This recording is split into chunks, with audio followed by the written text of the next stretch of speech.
Hello, welcome to the Scrum chat room. And it is time for us to talk about Agile Scrum and most importantly, to talk about what is happening with the Scrum market right now and also to talk about how to prepare for your upcoming Scrum interviews and paying attention. I'm going to be paying very close attention today is how to be authentic when responding to questions. I'm going to be taking some questions out of my book, Ace Your Scrum, Safe, and Kanban Interview with Ease. And we are going to have a deep dive over those questions. But most importantly, I am also going to give you the opportunity to ask your own questions so that I would be able to answer them for you. So, welcome to the Scrum chat room. When you come in, just let me know where you're watching from so that I would be able to give you a shout out. And wherever you're joining from, thanks for joining. Today, I want to focus more on how to build or how to effectively prepare for an interview. That's the first part of my talk. Now, when you do the preparation, the second part is how to answer the questions. So let's start with preparing for an interview. What does it take to prepare for an interview? I know many people pay attention to watching so many materials on YouTube, on LinkedIn. They go after every material, they go after every possible material that they can lay their hands on in order to prepare for interviews. And then you also have some of the people who are like they prepare on the at the last minute, right? So, and most often this is the reason why we face pressure during exams. The first thing, we don't have structure. There's no structure simply because we are waiting to the last minute in order to prepare for an interview. Secondly, we don't even know which of the material. So if someone says, "Oh, I have some materials. Oh, can you help me?" And the other person says, "Oh, I saw this question." So we don't even know which one is the right question. One of the strategies that have worked very well with the people we've helped them get jobs is that we build study centers and we organize the material systematically. We organize the material systematically in such a way that you know what to look at first, you know what to visit secondly, you know what to look at. So the material is systematically arranged so you can take advantage of it. Now, the problem with many people is that it's not that they don't know, it's that they have not sequentially arranged the material in a way that when they are delivering this material, they can deliver in a very powerful way.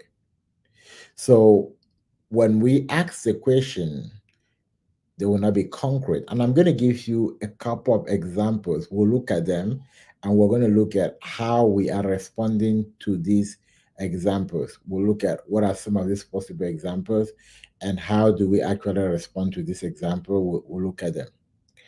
So, when you are preparing for an interview, the first thing that matters is structure.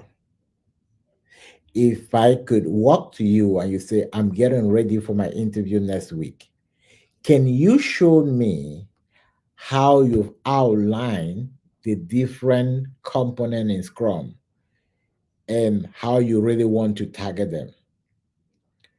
And one of the easiest way to easily arrange your information is to start with number one, look at your resume. Start from your resume. You need to be able to master your resume. If you're not mastering your resume, then there is something that you're doing that is not right. You need to master your resume from A to Z. You need to master your resume from A to Z. If you cannot master your resume, it's going to be very difficult for you to ace through any interview. Why? Because remember, the interviewer, the first thing they have in order to gain access to you is your resume. the first thing they have to gain access to you is your resume. So any question they build, they'll first of all build from your resume. And that is why the first question in most interviews is always, tell me about yourself. I want to know the person I'm talking to. And from the beginning, most of the interview that comes by, tell me about yourself. Just from there, the interviewer has already made a decision if I'm moving up to this person or not. Right. Just by asking the question, tell me about yourself. They're already making a decision based on the way this person is talking. I'm not quite sure they understand what they are talking about or what they really want.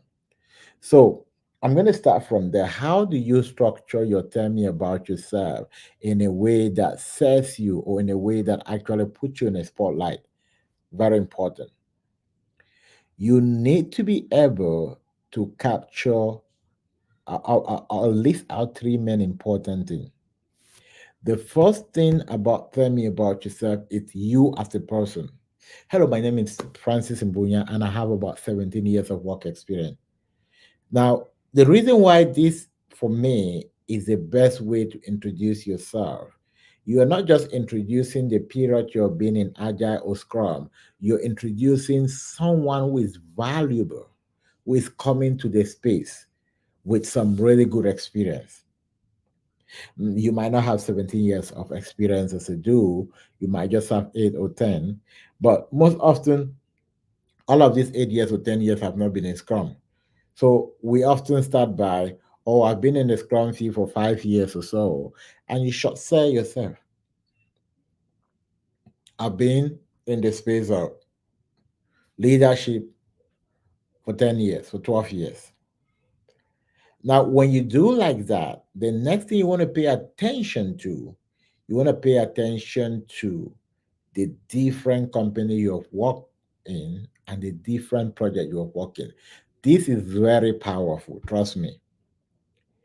If I say I've worked with AT&T, for instance, and we're building a legacy system that help them to effectively document financial resources to all of the different projects.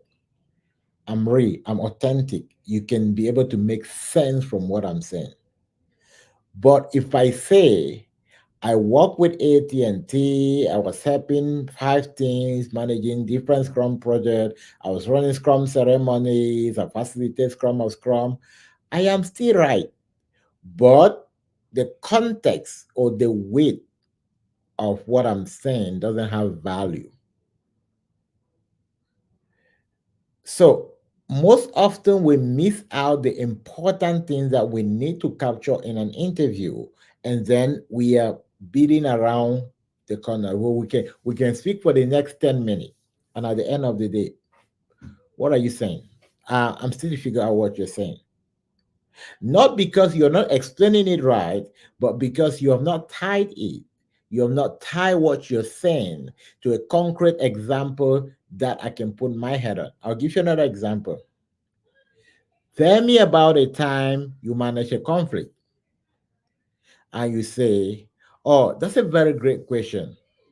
I had a conflict between a junior developer and a senior developer, and uh, while they were having the conflict, I had to have a one-on-one with the senior developer, one-on-one with the junior developer, and they were arguing over a story point. The senior developer said it was 7, the junior developer said it was 10, and I had to bring them together to come to an agreement. And after they came to an agreement and they started working. Okay, now we make some sense, right? I was kind of bubbling around. But the reason I did that is because this is how you sound, or this is how somebody's listening to you when you give such an example. Now, let's make that example concrete. Right. I can say we're working on a functionality that will help our client do seamless booking without actually using their Ray account, their Ray card number. And in the course of building this functionality, it was something which was new. And because of that, there was a whole big discrepancy between two of my developers. And one felt that the workload will actually take us about more than 2 weeks based on their previous experience with a different environment. And the other had a really big difference. And since this is something that we have not done, there was quite really some stretchy argument between them.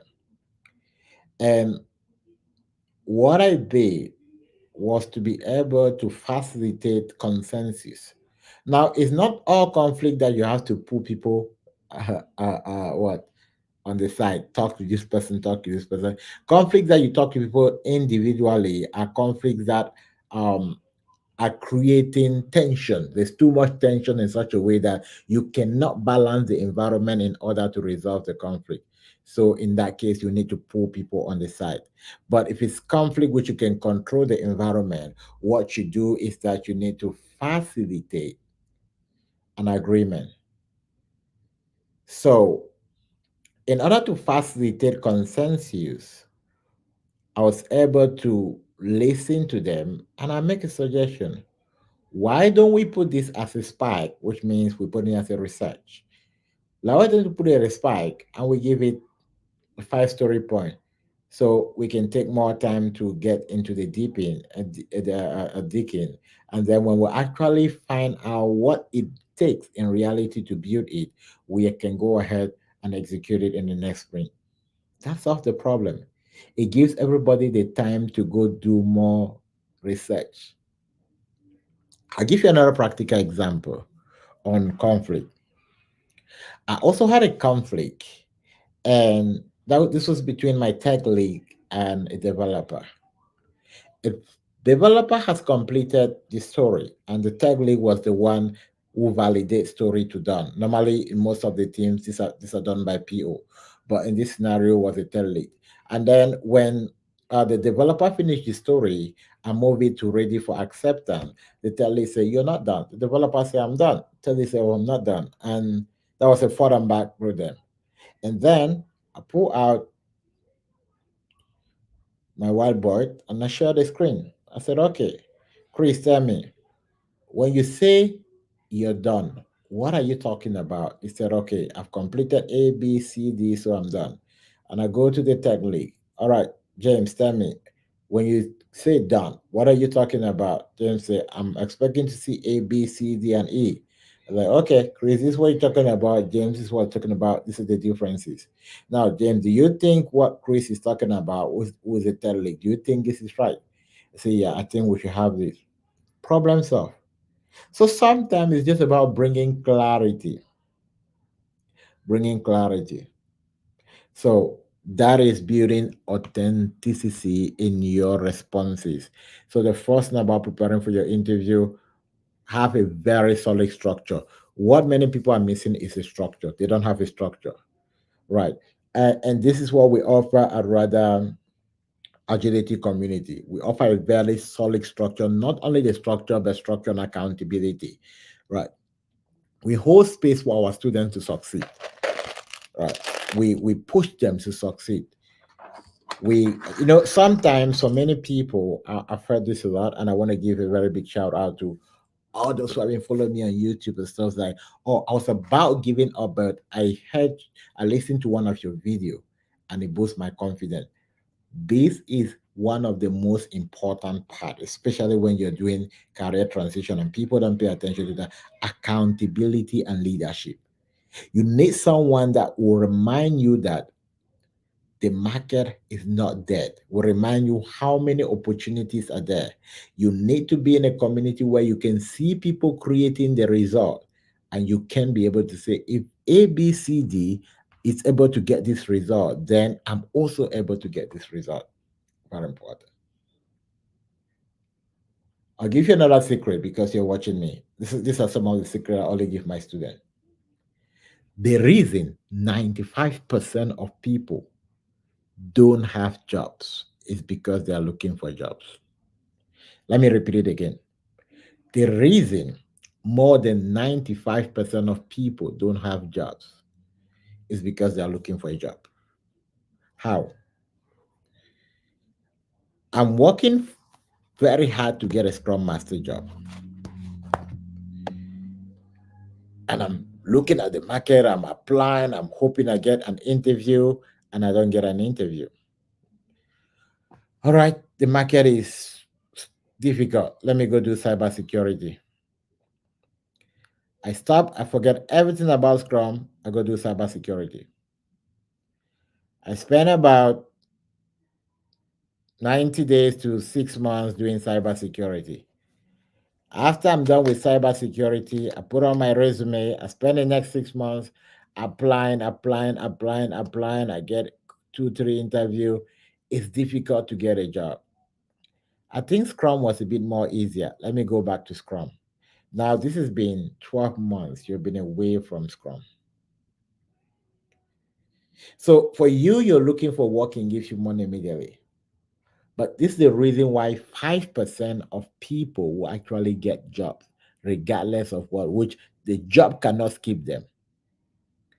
Their major concern is not the job. The major concern is about building an outstanding and a great career. So they're seeing themselves being agile transformation lead in major enterprises.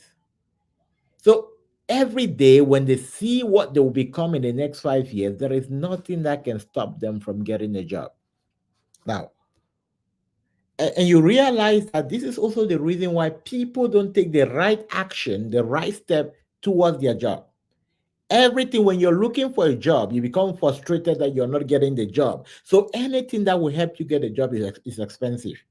I'm not even getting a job, so why should I be spending money? But like someone who is goes to the pharmacy school, they know that I need to spend 4 to 7 years to become a pharmacist. On day one, they work tirelessly for the next 4 or 5 years. They buy expensive book just to get the result. Why? There's a bigger vision in front of them. But because you have no vision, everything you're thinking about is a recruiter call and an interview. Even the materials that will help you to prepare towards the job is very expensive. So you want it, but you don't want it because you've not built the right mindset to help you get the job. Everything is expensive. Now, this is one thing I tell my students. We live in a world where we know the price of everything, we know the value of nothing. We know the price of everything. And that's why when someone calls you, oh, what is the price of your program? Now, they're only interested about the price. They're not interested about the value. When you tell them, oh, it's this, oh, it's too expensive, I don't have that money. And I often ask people the question, if you were to look at the person you are investing in, the person you're investing in, now you're qualifying yourself based on figures. 2,000, 3,000, 4,000, 5,000 is too expensive for me to build myself and become the next a better person. I mean, if any sentence you read, any knowledge you get, you're listening to me free of charge. And many people are going to benefit from just this advice I'm giving. How much will you pay for this advice? Nothing. And most often, because we don't even pay for the advice, it doesn't make any sense to us. Look, the reason why entrepreneurs, those who are making the difference, they continuously pay hundreds of thousands of dollars in coaching is because they understand that the more I invest, the more I create value. Because you're watching this video for free, you can click in, go do something, come back, you can always come back. Now imagine that you had to register $1,000 before you get access to this video. You will get your pen and your note, you will sit down, no distraction. If anybody dare try to distract you, you're going to have very serious issue with the person. Why? You have placed a value on it, and that value create a consciousness that helps you go through. But because we are not paying value on our Scrum journey, we don't even intend to invest a lot, probably because we have made wrong decision before. And because we have made wrong decision before, we allow the wrong decisions that we have made be the reason why we cannot move to the next step.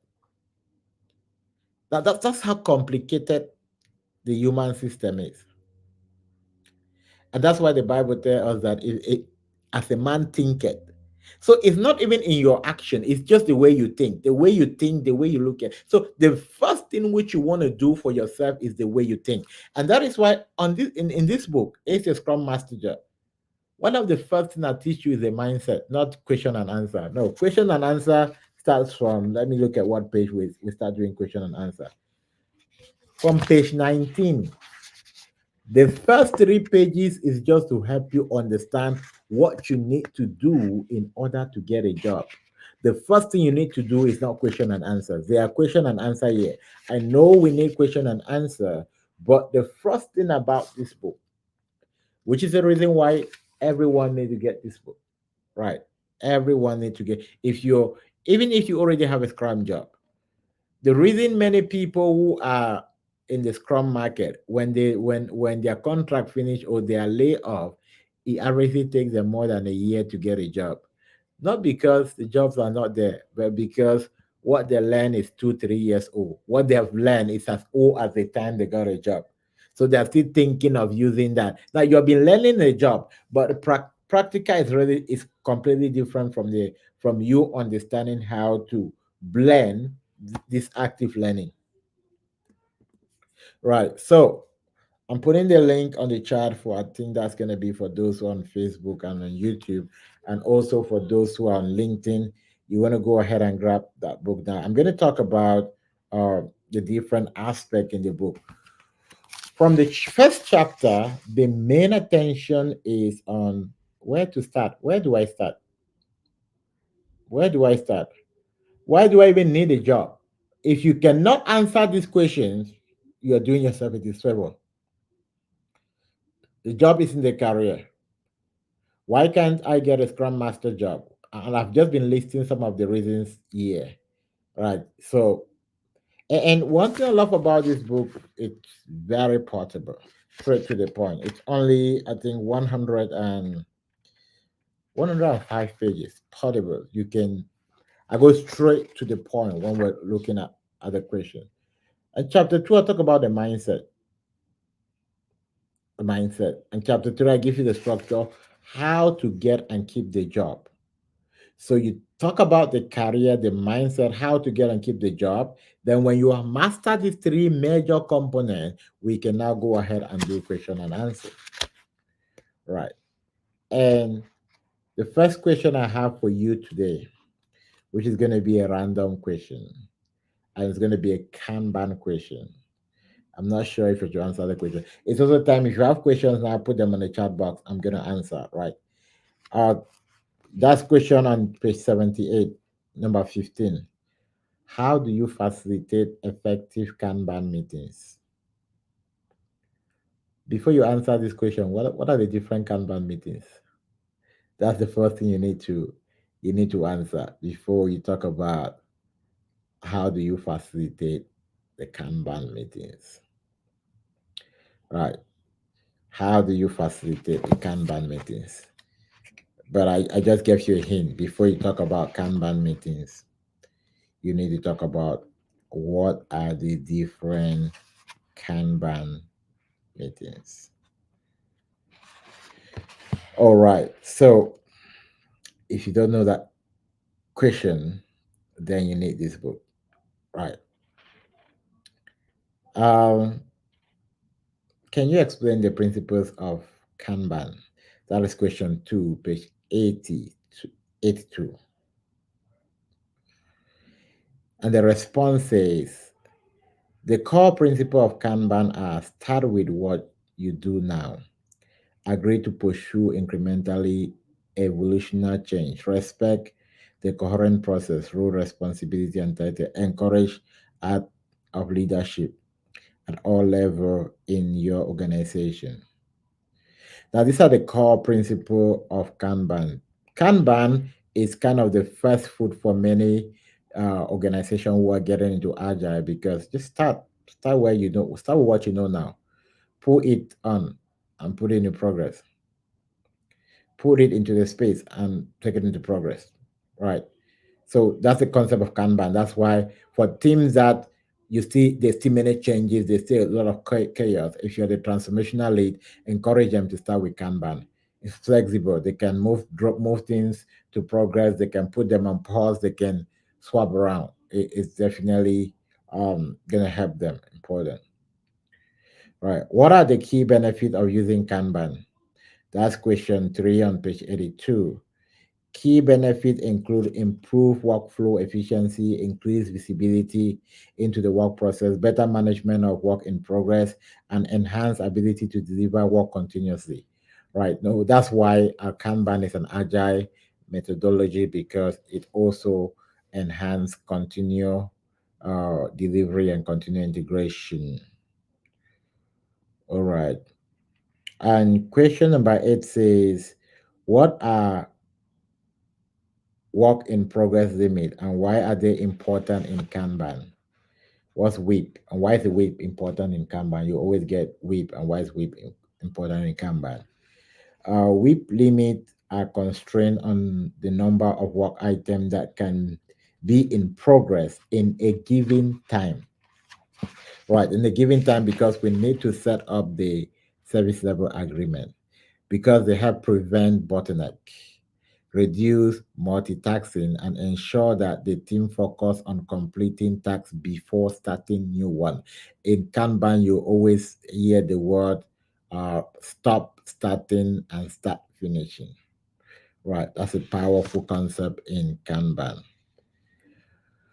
And then let me go to page 87 and we'll look at question 24. What metrics do you track in a Kanban system and why? What metrics do you track in a Kanban system and why? I track lead time, cycle time, throughput, and flow efficiency. These metrics help monitor the performance of the workflow, identify areas for improvement, and ensure that the team is delivering value efficiently. Now, I'm answering just the way they are in the book, right? So you can see the value of the book. I'm not trying to add in there. I'm answering directly the way the book answered the question for you. And there's also a whole section on leadership. Let me pick a couple of section on the question on leadership and let's look at them. Question number 3, which is on page 98. And please, if you had a copy of the book, make sure you go give me a review, 5-star review on Amazon. Please make sure you give me a 5-star review. That will be very helpful in helping me reach out to more people. Please go give me a review. Thank you. And also, you can send well, if you get a book, you can also send me a private message. Um, any question, I'll create time for you to answer. All right. Can you give an example of a time when you had to lead a team through a difficult situation? So this is a situational question. And the response says, in a previous role, my team faced a major project delay due to unforeseen technical issue. An application called Terraform, which enabled automated data deployment, was down and restoring it took longer than expected. I escalated the blocker to management and I led the team by staying calm and focused, reassessing our priorities and reallocating resources to critical areas. We also had we also had daily check-in to monitor progress and address the roadblock. Ultimately, we delivered the project successfully, abide with a revised timeline. So we're talking about key concept now, the roadblock. And guess what? What was the focus? The focus is being authentic. When I brought in the concept of we were working on was a uh, uh, Terraform application for automated project.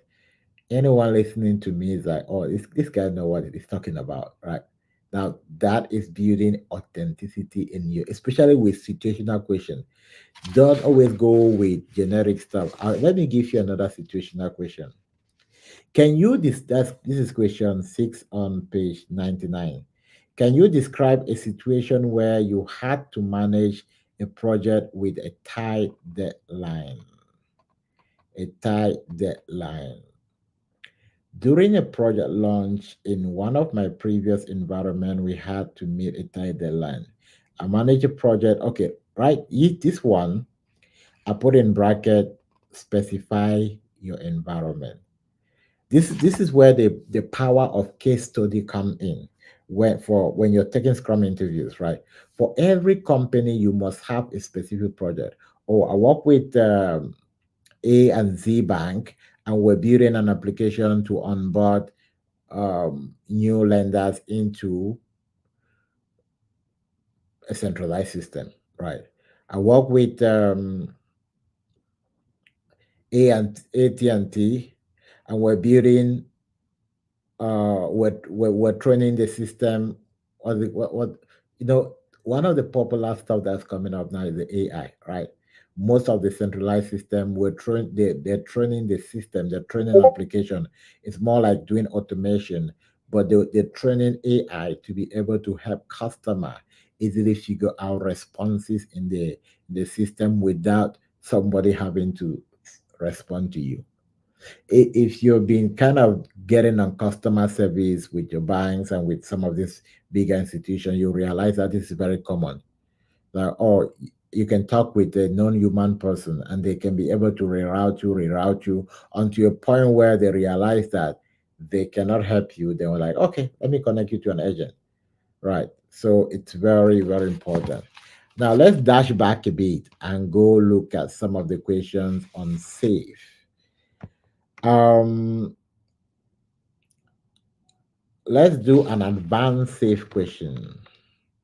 What is the role of a Scrum Master in safe DevOps transformation? What is the role of a Scrum Master in safe in facilitating DevOps transformation? That's page 75, question 48. A Scrum Master facilitates the adoption of DevOps practices, ensure continuous integration and delivery processes are in place, and help the team overcome technical and cultural barriers. Supporting the team in adopting DevOps principle is crucial for successful transformation. Now, DevOps principle, what's DevOps? DevOps is how do you ensure development and operation actually collaborate. Right. Now, the key concept here is what? Help the team overcome technical and cultural barrier. The operation is a non-technical and the development is a technical. And when we talk about culture within the environment, it's more or less about the different working groups, not like the traditional culture, like the culture. Right. So, and the last question I want to look at, examine today is going to be how do you conduct a value stream mapping session in SAFe? This one is a whole full page response where we talk about preparing the session, mapping the current state value stream, identifying bottlenecks, designing the future state value stream, develop an action plan. So this one is an extended response that tells you on how to conduct a value stream mapping. Right, that's an advanced safe question. This is a question for ROTEs. All right, the next one say, how do you handle resistance to change when implementing safe? And there's some really good and powerful highlight here. It says, I communicate the reason and benefit of safe to stakeholder and involve and empower stakeholders in decision making process. Well, about 10 different points that will help you to facilitate that. And of course, let's do one Scrum question. I'm gonna do 12, question 12 on page 30. How do you facilitate a daily stand-up meeting? This is very easy, right? And it says, I ensure the daily stand-up start on time, stays focused around three key questions, around the three questions. I keep it within a time box of 15 minutes. I encourage concise update and quick resolution of any issue. If a talking point requires more than 2 minutes, we agree to move it to the parking lot. All right. Now, this is the straight answer, not to confuse people. But then,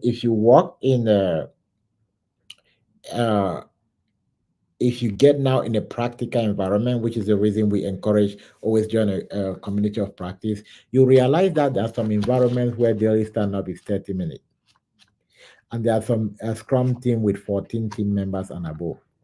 The Scrum team, they're not different teams, right? In practice, there's quite some diversity in the way these teams work. So get a copy of this book on Amazon. It's going to help you big time. If you want a signed copy, send me. I have some good numbers of copies here. If you want a signed copy, uh, uh, I'll sign and send it to you. I'll sign it and send it to you. Right? If you want a signed copy, let me know. I'll sign it and send it to you. All right. Apart from you getting the Scrum book, let me talk about actually getting interviews and navigating through the process, which is closing, right? I know many of you have actually put in the time you need to do that. You've done everything. You've joined the communities. You're doing what it takes. You're putting in the effort. But I will always tell my people that there is one thing many people ignore in the whole process. The reason people easily weigh out, the reason people easily give up, it's simply because they're relying on their strength. They're relying on their strength. Your strength can easily kind of just fade away. Trust me. When you rely on your strength, you easily give up. So the two important things I want to leave you with. The first aspect is that when you look, don't look for the job. Look, have a vision. I want to build this. I'm running a release train engineer certification program next weekend, and for the first time, I'm opening it to the public for just $1,500. That's almost like nothing, and that's the only time I'll open it to the public for that price. So if you want to do that release train engineer at a very discounted rate, if you check out the average cost of a release train engineer is 2,000, almost 2,600 and something, just for the registered engineer certification. So we're giving you a very huge discount. It's my gift, it's my summer gift for anyone who want to take a registered engineer. And this is the reason I encourage people to take a registered engineer. If a company is one a Scrum Master and they see that you have a registered engineer, you're higher above. So they want to employ someone who is more skillful. So we found out that when our students started taking release train engineer certification, the numbers of jobs we're getting for Scrum Master went up the sky. Why? Because they could secure more interviews. And also, when you attend the release training, it's going to open your knowledge to deeper understanding of how work is planned and some of the questions you ask around why should we bring work in the middle of the sprint? Some of those questions you struggle with, they automatically go away because you're going to study how market analysis and all the factors that affect work change and affect how the scope of work change. You will now start advising when you ask a question, how will you deal with changes in the middle of the sprint? Before you answer it, you will advise them that, oh, this is possible because we're looking at market change, we're looking at all of these introduced change. Are like, oh wow, you know a lot, right? That's something which product owner should know. But as a release train engineer, you learn everything that the product owner, the system engineer, and also uh, people at the higher solution level should know because you're facilitating the entire train. So it takes you to another deeper level where you can be able to learn just more than Scrum, right? So you want to ensure that you are taking that release train engineer certification, especially with the market today if you want to survive. Now, the vision look big. For those who just want a job, you probably might not see a need for it. But for those who are looking forward in building a career in Scrum, it's a big recommendation for you. Trust me. Whether you're taking the release training certification engineer with us or not, it's a big win for you. Right. Many people would take at least one certification with us are like, oh, I've been wasting my time somewhere else. Now, the most important factor I want to talk about today, it's about you need to understand that it is not by your own strength. There's a higher strength, there's a higher power bigger than you, which is the reason why I wrote this other book, Helped by God, the pathway of being impactful. Now, you don't become impactful and you don't stand out in an interview simply because you can also find this book on Amazon. Just type my name. You'll find all the books that I've written there. You don't just stand out just because people like you. There are 700 people. If you go on LinkedIn now, check an application, 2 hours, 500 applicants. What will make you stand out? There need to be something you know that others don't know. So you want to put the God factor first thing first. First thing first. You were created by God. So the same God who created you, nobody creates something and desire that thing should fail. God created you. God will help you succeed, but God can only help you succeed if you look up to Him, right? One of the things God gives us is the willpower. We can decide to do or not do. Immediately we command that, we make up our mind that we're going to focus on God. God give us the result. That willpower, it's very important. Put your trust in God. Do what you need to do, and trust me, the result are just right around the corner. All right. So don't forget to follow me if you're watching me on LinkedIn. Send me a friend request. Let's stay in touch. I'm putting out quite a good number of content these days, and at least every day I'm doing a video on LinkedIn. YouTube, I'm gonna bounce back. YouTube, I've been a bit slow with getting out the videos. It's been a bit busy, but I'll start getting out some really technical videos. And the videos I'm gonna be putting on YouTube will really focus on helping you build authenticity in your interviews and how you can be able to skate through all the phases of interview. So if you have not subscribed on YouTube, make sure you're subscribed and make sure you also drop a comment so that I know that you're watching. The reason I always ask people to drop a comment when uh they're watching is because sometimes when you reach out to me, if I've seen you before, it's more easier for me to kind of easily relate with you, right? That's effective communication. Yeah. So that's the reason why sometimes if you watch, leave a comment in future of my contact. Most often when I travel, I meet quite a lot of people at the airport. Oh, I've been watching your videos. Like, okay, now we need to go like, oh yeah, I saw your comment. So it's easier for us to easily connect. Okay, thank you very much and have a good Thursday and see you tomorrow.